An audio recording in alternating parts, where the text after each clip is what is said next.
পুত্ৰক লুকুৱাই ৰাখি নিৰীহ লোকক হাৰাশাস্তি। এই ঘটনা সংঘটিত হৈছে অসমৰ বহিৰাজ্যৰ কেৰালাত। উল্লেখ্য যে ঢিঙৰ কাজুলি পথাৰৰ পৰা তিনিটা পৰিয়ালৰ দুই যুৱক ক্ৰমে ইজাজুল ইছলাম, সাজিবুৰ ৰহমান আৰু আন এটি পৰিয়ালৰ মাৰ্জিকুল নামৰ এইজন যুৱক কৰ্মসূত্ৰে গৈছিল কেৰালাৰ পাতি বাটামলৈ। তাত একেটা ৰুমতে থাকি নিজৰ নিজৰ কৰ্ম কৰি আছিল উক্ত তিনি যুৱকে। কিন্তু দুদিনমানৰ পূৰ্বে ৰুমৰ পৰা ইজাজুল ইছলাম আৰু সাজিবুৰ ৰহমানৰ 13,000 টকা নাইকিয়া হয়। এইজন যুৱক মাৰ্জিকুলে টকাখিনি নিয়াৰ সন্দেহ কৰে যুৱক দুজনৰ লগতে তাৰ স্থানীয় লোকে। তাৰ পাছতে আৰক্ষীক খবৰ দিয়াত আৰক্ষী ঘটনাস্থলীত উপস্থিত হৈ থানালৈ লৈ যায় তিনিওকে। আৰক্ষীয়ে তিনিওকে সোধপোছ কৰি পঠিয়াই দিয়াৰ পাছত মাৰ্জিকুল নামৰ এইজন যুৱক ইজাজুল আৰু সাজিবুৰৰ লগত নাথাকো বুলি গুচি যায় নিজৰ ককায়েকৰ ওচৰলৈ। আৰু তাৰ পাছৰ পৰাই মাৰ্জিকুল নিৰুদ্দেশ হ'ল। মাৰ্জিকুলক যুৱক দুজনে মাৰি পেলাইছে বুলি মাৰ্জিকুলৰ পিতৃ আব্দুল হাছেন আৰু ভাতৃ আনোৱাৰা হুছেইনে ইজাজুল আৰু সাজিবুৰৰ পৰিয়ালক নানান ধৰণৰ ভাবুকি দি হাৰাশাস্তি কৰি অহাৰ গুৰুতৰ অভিযোগ উত্থাপিত হৈছে। যদি কোনোবা লোকে এইজন যুৱকক কৰবাত দেখা পায় তেন্তে স্থানীয় আৰক্ষীক খবৰ দিবলৈ অনুৰোধ জনাইছে ভুক্তভোগী পৰিয়ালটোৱে। News desk report ND 365। মানে তিনিটা ল'ৰা একেলগত আছিল, মোৰ ভাই আৰু তাৰ ভাই, এই মোৰ জেঠাতো ভাই বুলি কয়। তেতিয়া একেলগত কাম কৰি আছে। তেতিয়া মানে শনিবাৰ দিনা যোৱা শনিবাৰে যেতিয়া মানে কণ্ট্ৰেক্টৰে বিলটো দিলে, তেতিয়া বিলটো লৈ পেলাই ঘৰত ৰুমত সোমাই গৈছে। ৰাতি 11টা বাজে। তেতিয়া 11টা বাজে তেতিয়া তিনিটা ল'ৰাই তাত থাকে, মোৰ ভাই দুটা আৰু বেলেগ মানুহ এটা। তেতিয়া ৰাতিপুৱা যেতিয়া মানে ৰাতি হৈ গ'ল, তেতিয়া ৰাতিপুৱা উঠি গ'ল, আগতীয়া উঠি গ'ল এই মোৰ ভাইটো। উঠি পেলাই টকা কেইটা থৈছে।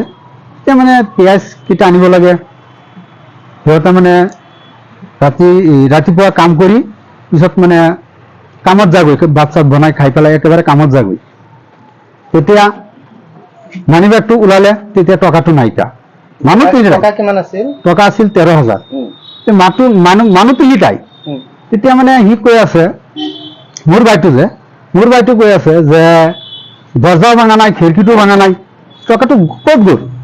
তেতিয়া মানে এটা পেচ লাগি গ'ল আহি তিনিটাৰ মাজত। তেতিয়া মানে কণ্ট্ৰেক্টৰে ফোন কৰিছে ৰাতিপুৱা যে ইজাজুল তই আহি যা। নহয় মই নাযাওঁ, গাটো অলপ বেয়া হৈ গৈছে। তেতিয়া কণ্ট্ৰেক্টৰে মানে কালি কাম কৰি গ'ল ভাল, আজি ৰাতি বেয়া হৈ গ'ল। তেতিয়া কণ্ট্ৰেক্টৰ নিজে আহি পেলাই ইজাজুলক দেখে ঘূৰি আছে। তেতিয়া কৈছে যে তই ঘূৰি আছে তেনেহ'লে কেনেকৈ বেয়া হ'ল? তেতিয়া কৈছে যে কি হ'ল ইজাজুল, মানে সত্য কবি তোৰ। তেতিয়া সি সত্য কথাটো ক'লে যে টকা 13,000 ইয়াৰ পৰা নাইকিয়া হৈ গ'ল। তেতিয়া কণ্ট্ৰেক্টৰে সুধিছে যে দৰ্জা খিৰিকী ভাঙিছে নেকি? বোলে না, দৰ্জা খিৰিকী ভাঙা নাই। তেতিয়াহ'লে কোনে নিছে? তেতিয়া কণ্ট্ৰেক্টৰে পুলিচক ফোন কৰিছে। পুলিচ আহিছে, আহি পেলাই তিনিওটাক উঠাই লৈ গ'ল। লৈ পেলাই মানে সিহঁতক এটা মাৰিছে না নামাৰিছে সেইটো আমি নাজানো। আমি সিহঁত কেৰালা তিনিজনক পুলিচে লৈ গ'ল। তেতিয়া তিনিজনে পুলিচে লৈ গ'ল। থানাত গৈ পেলাই কি কৰিছে সেইটো মই নাজানো।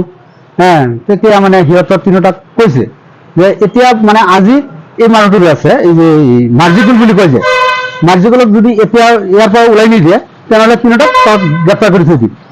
তেতিয়া কৈছে কণ্ট্ৰেক্টৰৰ লগত টকাটো মাৰ্জিকুলে মানে সন্দেহ কৰিছে। তেতিয়া মানে কৈছে যে নহয় আজি ইয়াৰ পৰা ওলাই দিম। তেতিয়া ঘৰ মালিকক গৈছে, ঘৰ মালিকে গৈ পেলাই কৈছে যে তই মাৰ্জিকুলক ওলাই দে, তেনেহ'লে তই দুটা থাকিব পাৰিবি, নহ'লে থাকিব নোৱাৰিবি। তেতিয়া মাৰ্জিকুলক ওলাই দিলে। তেতিয়া সি গুচি গ'ল।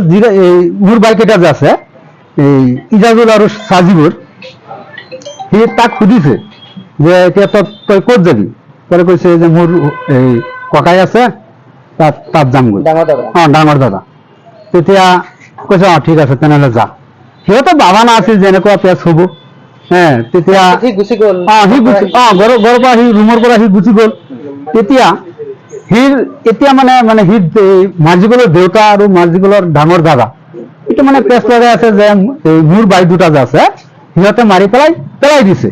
বা মাৰিছে এতিয়া ক'ত গৈছে মোবাইলটো চুইচ অফ এতিয়া মানে নাপায় এতিয়া মানে সিহঁতে ভাবি আছে যে মোৰ বাইক এটা এই মাৰ্জিকলক মাৰি পেলাই দিছে এইটো মানে সন্দেহ কৰি আছে মাৰ্জিকলৰ পিতৃয়ে আৰু মাৰ্জিকলৰ দাদা আচ্ছা এইখিনি আপোনালোকক কিবা অশান্তি কৰি আছে নেকি ভাবুকি দিছে নেকি নহয় কোনো বাবুকি মানে এনেকুৱা দিছে কেছ কৰিম তাত এণ্ট্ৰি থৈ দিছে ডিংখানাত এণ্ট্ৰি দি থৈছে সেই কেৰালাত এণ্ট্ৰি দিব এইটো মানে বাবুকি দি আছে আপোনালোকক বাবুকি দি আছে নহ'লে ল'ৰাটো ওলাই দিব লাগে তেতিয়া আমি ক'ৰ পৰা ওলাই দিম ল'ৰাজন আপোনালোকক কি সন্দেহ হয় ল'ৰাজনটো আছে ল'ৰাটো মোৰ সন্দেহ মানে ল'ৰাটো আছে মাৰ্জিকলৰ দাদাৰ ওচৰতে আছে মোৰ সন্দেহ হয় কিন্তু ইয়াৰ পৰা কিন্তু আপোনালোকক হাৰাশাস্তি কৰি